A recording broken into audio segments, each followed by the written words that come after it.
Bonjour tout le monde.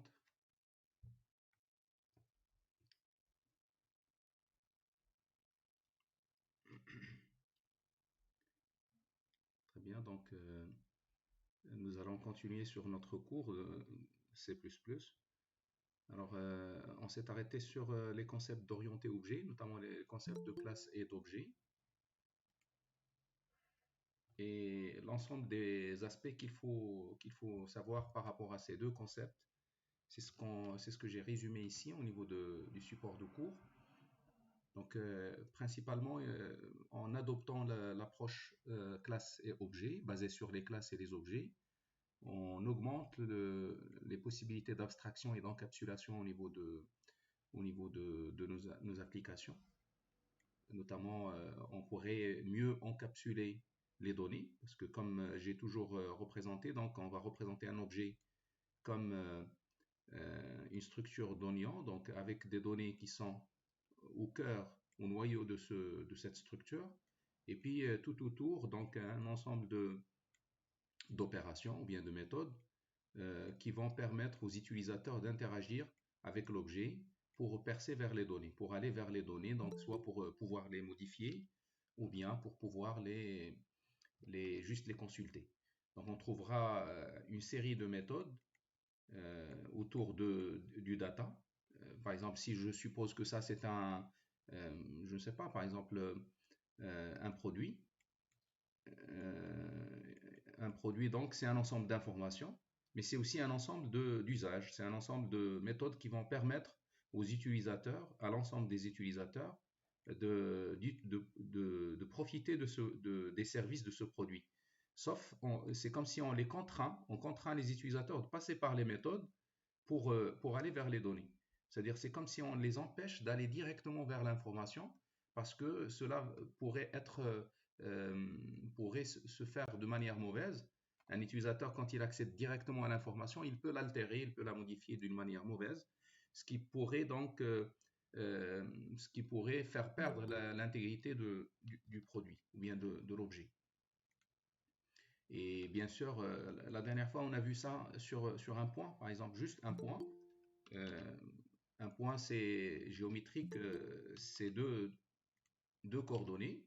Donc, la coordonnée x et y que je veux mettre au noyau, je veux les rendre privés. C'est ça, donc cachés, ça veut dire les protéger. Et puis, tout autour, je veux permettre à quelqu'un de faire des opérations sur le point. Comme par exemple l'opération de déplacement, si je veux faire un déplacement du point, eh ben, je n'ai pas le droit de déplacer au-delà du domaine. Par exemple, si je tolère à ce que mon point soit dans un domaine, donc dans un x min et un x max, y min, y max, eh ben, il faut que celui qui sollicite le point pour le déplacer, il ne faut pas qu'il le fasse sortir de, de ce domaine, là où le point est appelé à exister, ou là où le point doit exister. Donc de ce fait, l'encapsulation et l'abstraction, il est beaucoup plus grande du fait qu'on a déjà un mécanisme qui permet de masquage, un mécanisme qui permet de masquer et de montrer certains aspects d'un objet. Et souvent, on masque les données donc pour les mettre, pour les protéger, et on rend visibles les opérations par lesquelles les utilisateurs doivent manipuler. Donc c'est ça un peu l'idée du premier point. Ça nous permet de faire des applications d'une manière beaucoup plus intéressante concernant les prototypages, les tests. C'est beaucoup plus structuré, c'est beaucoup plus maîtrisé que si on passe par la programmation où les données sont dispersées et les fonctions aussi sont dispersées. Alors, l'approche objet, donc, il se base sur la planification d'une application comme un ensemble d'objets. Ça veut dire, si je veux dessiner un peu c'est quoi une application, eh bien, je pourrais la dessiner comme un ensemble d'objets. Donc, je vais donc toujours continuer à représenter mes objets par des cercles. D'accord? Avec chacun, il a ses propres données qui sont donc complètement encapsulées, cachées. Et puis, grâce aux méthodes, l'ensemble peut interagir. Ça veut dire les objets, l'ensemble des objets qu'on a au niveau de l'application vont interagir les uns avec les autres en sollicitant donc leur méthode. Chaque objet peut solliciter la méthode d'un autre objet. Bien sûr, l'objet, il va lui répondre en lui donnant de l'information, en sollicitant une autre méthode de l'autre objet, et ainsi de suite. Et donc, de ce fait, on pourrait faire interagir l'ensemble par l'appel à leur méthode, comme on pourrait aussi faire interagir l'ensemble avec l'extérieur, avec les utilisateurs, notamment les utilisateurs de l'application. Et bien sûr, celui-ci, il pourrait donc interagir avec l'ensemble des objets. Et ça permet en fait de créer cette activité entre l'ensemble. C'est un peu ça la modélisation que nous voulons maintenant commencer à faire. C'est bâtir des applications en utilisant des briques logicielles qui sont beaucoup plus grandes que ce qu'on a l'habitude de faire en C. Et ces briques-là, ils se basent sur deux choses. Donc, ils se basent sur la notion de classe et sur la notion d'objet. Alors un objet, il doit avoir une identité, donc ça veut dire c'est normal parce que pour faire appel à un objet, il faut que j'en fasse appel ou que j'en fais appel de façon unique. Donc chaque objet, il doit avoir un identifiant, une identité. Et l'identité n'est autre que l'identifiant, que le nom. Le nom d'un objet, il joue le rôle de l'identité. C'est-à-dire au sein d'un programme, quand on est dans la même portée, parce qu'un programme, c'est quoi? C'est un ensemble de domaines aussi. Le grand domaine que j'ai montré tout à l'heure avec les objets, c'est celui-là. Mais il y a des sous-domaines à l'intérieur. Donc, je pourrais créer des sous-domaines à l'intérieur. Souvenez-vous, on a parlé d'espace de nom, comme l'espace STD. Donc, je pourrais très bien aussi faire en sorte que mon application soit composée de plusieurs domaines, de plusieurs sous-domaines à l'intérieur. Et bien sûr, donc chaque objet, il a une certaine portée. Donc, quand on a un objet ici, un autre objet là, ben quand on est sur le même domaine, il ne faut pas que les deux objets aient le même nom. C'est tout à fait normal parce que sinon, ça va prêter à confusion. Donc, chaque objet, il doit avoir un identifiant différent de l'autre quand ils sont portés sur le même domaine. Je pourrais avoir un objet X, un objet Y, un objet X ici. D'accord? Mais là, c'est dans le domaine D1 et là, dans le domaine D2. Et ça, c'est l'application en entier. Il y a donc la notion de domaine, il y a la notion de portée, de visibilité, dans quel domaine on est visible, etc.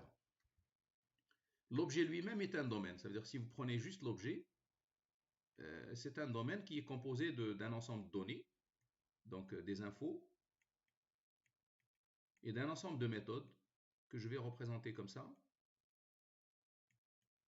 Et en fait, je vais mettre ici une certaine frontière là pour dire que ça c'est privé. Je vais assurer comme ça donc en disant que les utilisateurs, j'aurais peut-être besoin de faire comme ça.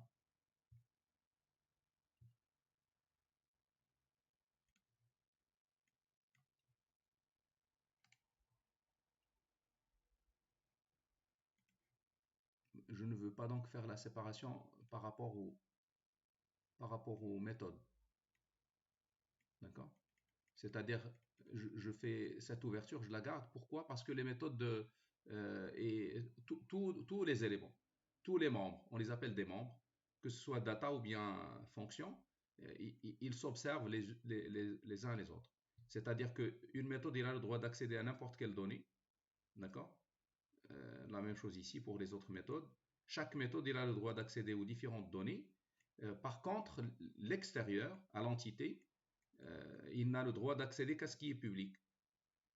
Donc, il peut accéder aux méthodes, mais il ne peut pas accéder aux données. C'est-à-dire, si quelqu'un tente d'accéder comme ça, eh bien, il va tout de suite trouver ce mur qui va l'empêcher d'aller directement vers la donnée. D'accord?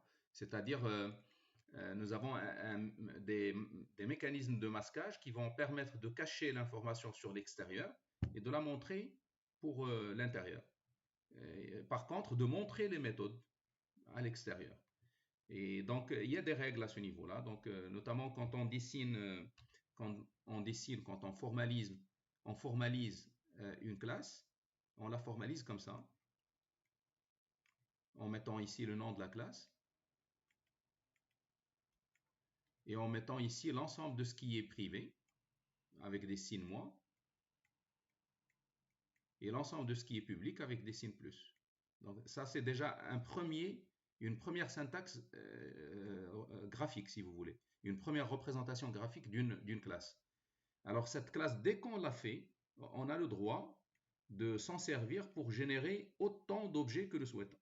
Je pourrais générer le premier objet, le deuxième objet, ainsi de suite, le troisième objet, et ainsi de suite. Et retenez bien que tous les objets, ils vont avoir la même structure. Donc, ça veut dire les données, ils sont à l'intérieur, et les méthodes publiques, tout ce qui est plus ici, ça va constituer les méthodes. Et cette opération-là, on l'a qualifiée d'instanciation. Instanciation. L'instanciation, c'est l'opération qui permet de créer des objets à partir d'une classe. Donc, la classe, c'est un modèle, c'est comme un moule qui permet de produire les objets, comme le moule d'un gâteau. Un moule pour produire des gâteaux, donc on a besoin d'un moule.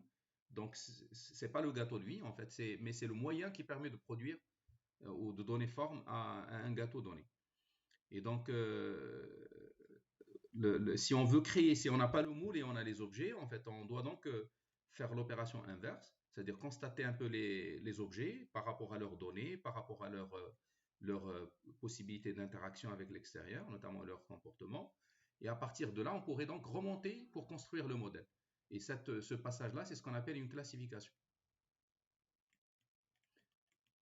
La dernière fois, on a vu aussi que quand on fait des modèles d'objets, c'est-à-dire des classes, on pourrait très bien trouver entre ces modèles-là, entre l'ensemble de ces modèles, des liens. Par exemple, je pourrais avoir plusieurs classes et je pourrais bien définir des relations entre ces classes. Par exemple, je pourrais bien trouver une relation entre le modèle d'un étudiant et sa filière. Et je pourrais trouver par exemple le modèle qui existe entre une filière qui se compose éventuellement d'un ensemble ou qui est lié à une école, pour ne pas parler de composition à ce niveau-là. Et l'école, il se compose d'un ensemble de départements. Et je vais représenter la composition comme ça pour dire que c'est une relation un peu plus particulière, plus forte que ce qu'on a ici. Ça, on le qualifie uniquement d'association quand vous mettez juste un simple trait. Mais quand vous mettez ce symbole-là, donc vous êtes en train de dire que ce qu'on a ici que ça c'est un système qui se compose des éléments qui sont là. Et donc imaginez une école sans département. Ça ne peut pas exister. Donc ça veut dire que en termes d'organisation, on a besoin de construire des départements. De point de vue salle ou bien bloc, on a besoin de construire aussi des blocs. Donc une école, c'est un ensemble de blocs pour faire les cours, etc. Et par exemple, si on veut parler d'étudiants stagiaires, par exemple, juste l'aspect stagiaire, quand un étudiant est affecté à un stage,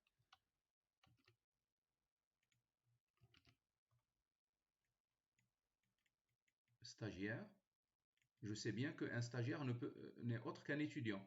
Donc, j'établis une relation ici d'héritage avec, avec le stagiaire. Je suis en train de dire qu'un stagiaire est un étudiant. La lecture ici, il passe par est un. Un stagiaire est un étudiant. Donc, c'est une relation un peu beaucoup plus forte que toutes les autres. Ici, c'est juste une association entre les deux. Je ne peux pas dire un étudiant est une filière. Je ne peux pas dire qu'une filière se compose d'étudiants parce que, en tout cas, on pourrait bien le dire parce que sans étudiants aussi, il n'y aurait pas de filière. Mais on pourrait bien faire une filière avant même. Donc, c'est une relation un peu moins forte qu'on qualifie d'association. Juste une association. Association. Ici, composition. Et là, héritage. Un lien d'héritage plus fort. Donc, on pourrait très bien faire de la conception. En utilisant ce formalisme, on pourrait concevoir ce qu'on pourrait qualifier de diagramme, un diagramme de classe. Un diagramme de classe. Donc, pour une application donnée, au lieu de travailler sur une seule classe, on pourrait bien se trouver en train de travailler sur beaucoup de classes. Et dans ce cas-là, ces classes-là, ils doivent être reliées soit par des associations, soit par des compositions, soit par des héritages. En tout cas, au niveau du langage C++, on a des syntaxes pour tout ça. C'est-à-dire à chaque fois que vous êtes en face d'un être parmi ce que je viens de dessiner là, vous avez une syntaxe C++ qui permet de la refléter.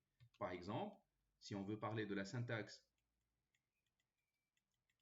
C++, pour aller donc petit à petit, donc par exemple, commençons par la classe.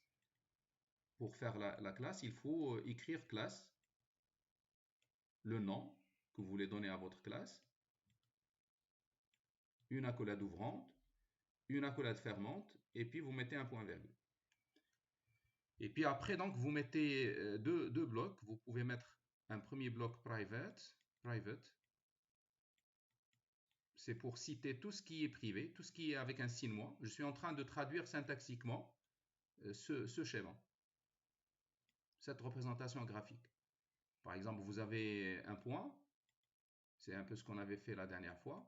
Vous avez donc moins x, moins pour dire privé, moins y, et puis vous avez plus un ensemble de méthodes. Donc, pour représenter ce qui est privé, vous mettez private et puis vous écrivez un peu par exemple, la dernière fois, souvenez-vous, on a fait des double x, double y, double x, double y. Après, si je veux définir les parties publiques, je vais mettre public, deux points, et puis je vais commencer par définir tout ce qui est public. Par exemple, je veux faire une méthode pour un getter, par exemple, parce que ça, je l'ai pas précisé, mais on l'a expliqué la dernière fois. Parmi les méthodes, on pourrait trouver donc des constructeurs avec un S. Je trouve des getters pour mettre la main sur une donnée. C'est juste pour lire une donnée. Des setters, c'est pour plutôt modifier une donnée. Je trouverai des autres, des méthodes de calcul éventuellement. Je vais les appeler autres. Et je trouverai un destructeur, un seul. Le destructeur n'est pas obligatoire, mais on va voir dans quel cas il faut le mettre. Alors, par exemple, le constructeur, il doit avoir le même nom que la classe. Et il peut avoir des paramètres. Donc, s'il n'a pas de paramètres, c'est un constructeur par défaut. Si tous ces paramètres sont initialisés, sont des paramètres par défaut, c'est aussi un constructeur par défaut. Mais vous pouvez avoir autant de constructeurs que vous souhaitez. Un getter, c'est donc une méthode qu'on va toujours convenir d'appeler get quelque chose, getX par exemple. Donc ça doit retourner une donnée du même type que le type de la donnée, un attribut ou la valeur d'un attribut. Donc si l'attribut est de type double, donc elle aussi doit retourner un double, etc. Donc,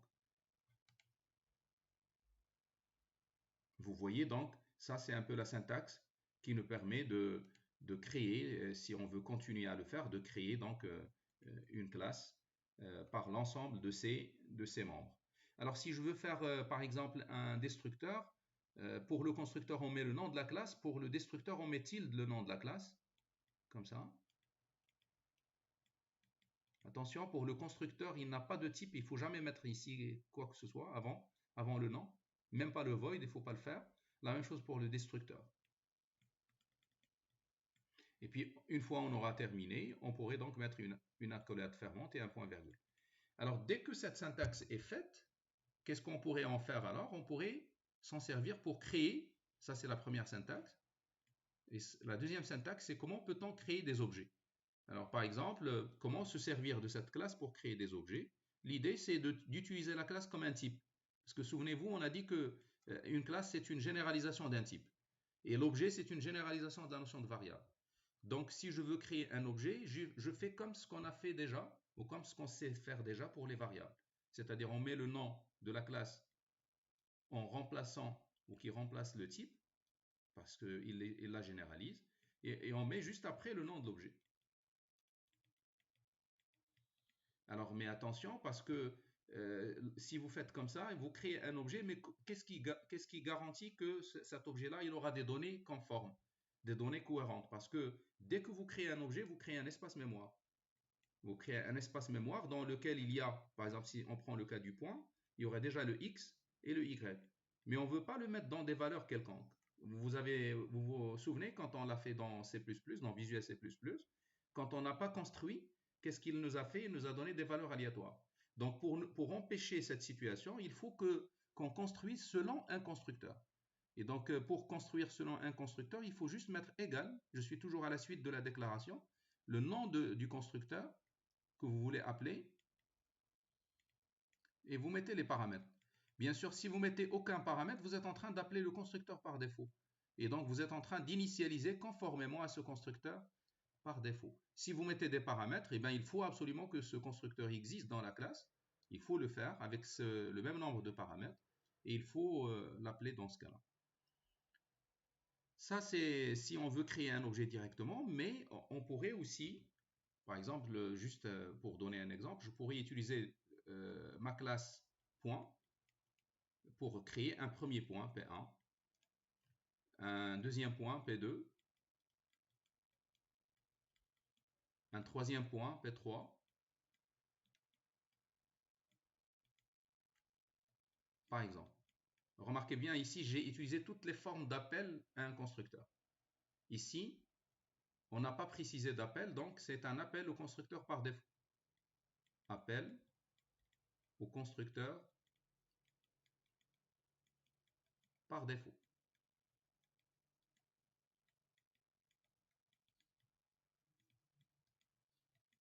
Alors à ce niveau-là, j'ai déjà bloqué, j'aurais dû... Bon.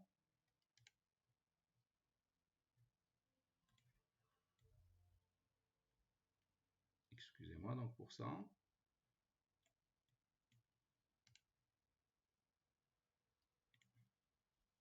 Je le mets en bas, comme ça je laisse un peu de place. Donc ça c'est un appel, comme on a dit, au constructeur par défaut.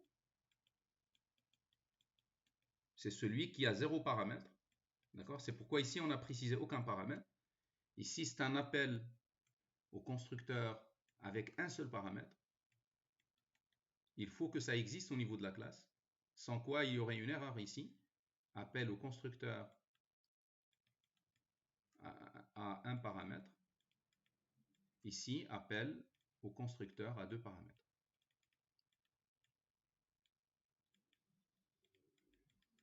À 2 paramètres. 2 paramètres. En d'autres termes, si je veux revenir à la classe point, il faut absolument que je trouve à l'intérieur, en plus bien sûr de x, y, etc., dans la partie publique, il faut que je trouve 3 constructeurs. Un premier constructeur qui s'appelle point et où il n'y a pas de paramètres.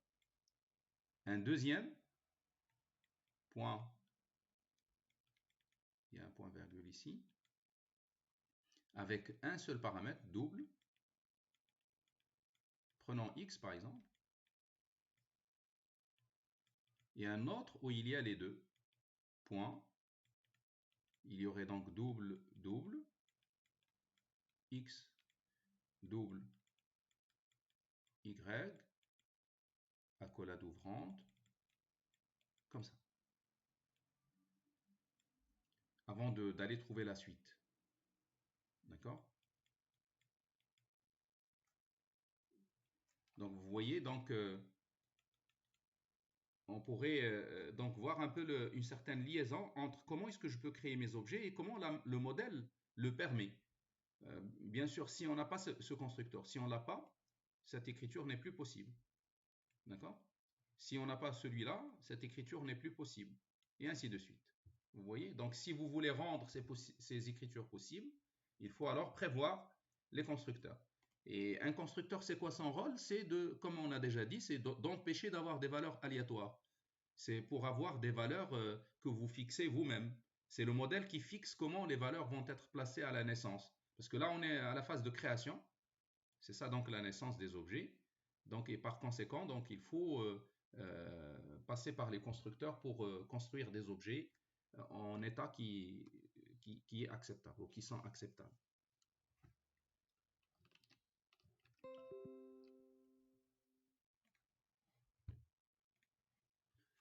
Alors donc une classe il se constitue d'attributs, donc comme on a déjà dit, il se constitue de fonctions. On a déjà parlé ici de getter, setter, constructeur, destructeur. Ce sont aussi des membres. Alors si on suit un peu le cours, vous allez trouver un peu tout ce que je viens de dire, il est dans le cours. Ça c'est juste une petite introduction pour expliquer pourquoi on veut faire l'orienté objet. Donc, on part justement d'un exemple où il n'y a pas de classe ni d'objet. Vous voyez, donc ici, on veut manipuler par exemple un rectangle par deux manipulations, par exemple le calcul de la surface. Je veux calculer la surface d'un rectangle. J'ai la largeur et la hauteur. J'ai la méthode surface. Et regardez le fait que la méthode surface, il est isolée, il a été dissocié de ces deux données-là. Je suis censé les passer ici en paramètres. D'accord? Chaque fois que je veux calculer, il faut que je passe les infos comme paramètres à la fonction. Or, euh, or à ce niveau-là, donc les deux, ils sont liés. Et sémantiquement, ils sont liés. C'est-à-dire les infos plus les calculs, ils sont liés. Et donc l'idée, c'est de regrouper tout ça, de le prendre, de le regrouper et de le mettre dans une classe. Je ne sais pas pourquoi il bouge tout seul. Je lui ordonne pas de bouger et il va donc tout seul. En tout cas, peut-être ça a été automatisé, un diaporama automatisé. Euh, et donc, en faisant ce passage, donc en cherchant à regrouper ces éléments, voilà ce qu'on trouve. On trouve donc une autre écriture qui est beaucoup plus intéressante, celle-là. Et les plus intéressantes, vous voyez, par le fait que dans la même entité, c'est celle-là, c'est ça l'entité, on a réuni les données et les méthodes. Regardez, il y a un constructeur pour construire, pour initialiser, et il y a... Non, c'est pas possible. Je vais arrêter donc ce diaporama.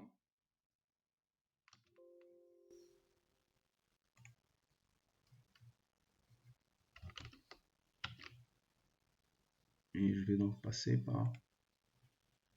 Je ne veux pas qu'il bouge tout seul. Donc, comme j'ai dit, en fait, il y a en fait deux méthodes qu'on vient de mettre.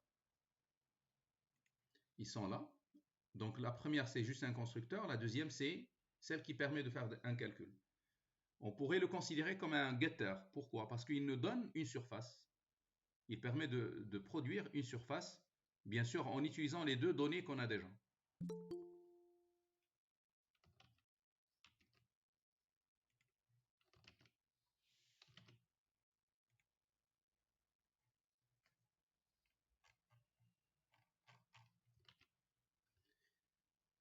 Et maintenant, si on veut donc construire, remarquez bien comment est-ce qu'on l'a fait. Là, on a créé un objet.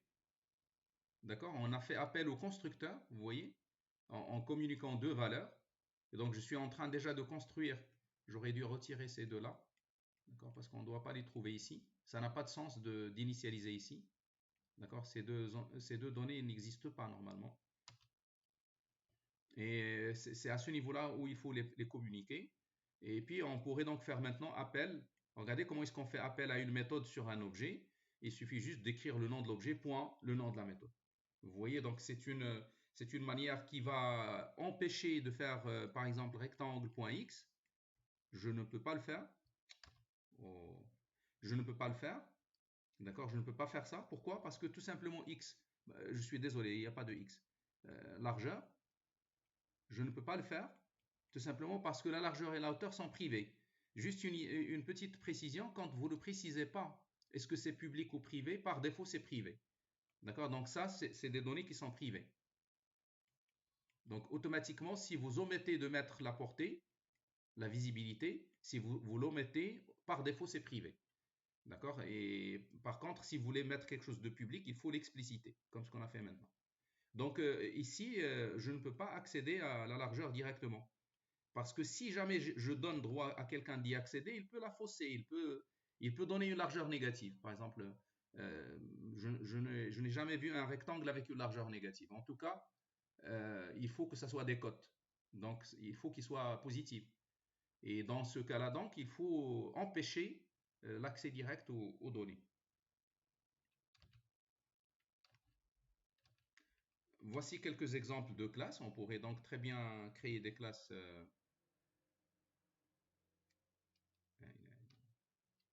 Il y a quelque chose qui ne va pas dans ce... Parce qu'il est en train de me... Voilà.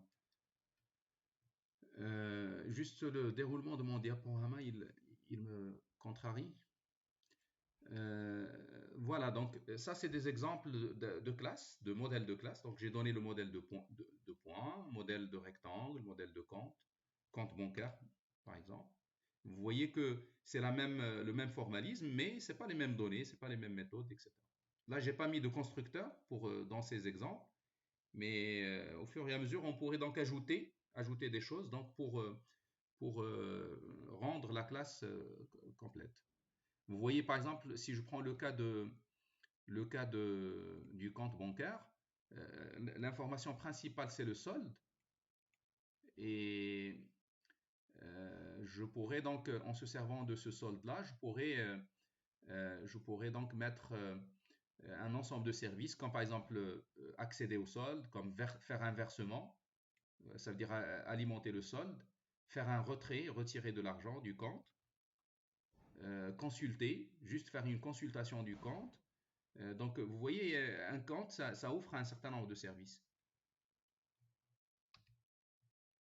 Ici, les définitions, donc on les a déjà dit. Donc, on a déjà dit c'est quoi une classe? C'est un modèle qui permet de décrire un ensemble d'objets similaires et il permet une instantiation pour produire des objets.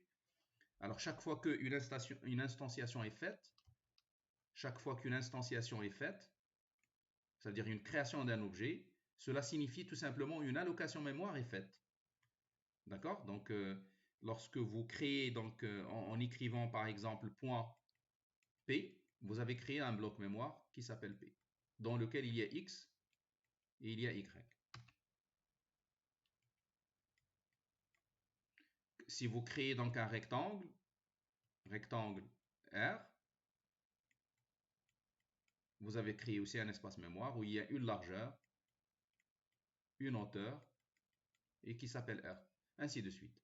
Donc forcément l'instanciation, c'est la création d'un espace mémoire. Alors mais qui va valoriser cet espace? Qui va poser des données ici?